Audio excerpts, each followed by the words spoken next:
fica bem, pão e vinho sobre a mesa.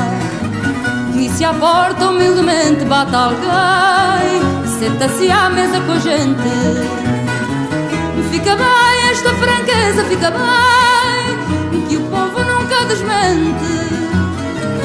A alegria da pobreza está nesta grande riqueza de dar e ficar contente. Quatro paredes caiadas, um cheirinho alecrim, um cacho de uvas doiradas, duas rosas no jardim, o São José das Azulejos, mais o sol da primavera.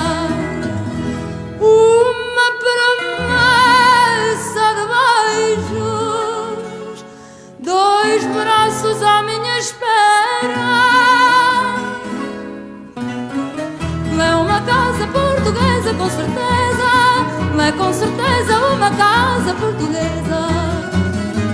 No conforto pobrezinho do meu lar, há fartura de carinho, e a cortina da janela o luar, mais o sol que bate nela.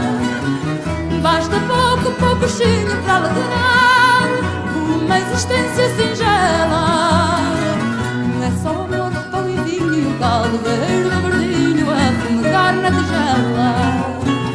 Quatro paredes caiadas, um cheirinho alecrim, um cacho de uvas doiradas, duas rosas no jardim, o São José das Azulejos, mais o sol da primavera.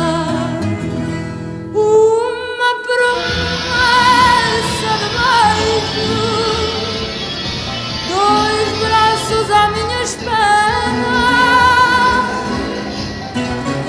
É uma casa portuguesa, com certeza, e é com certeza uma casa portuguesa.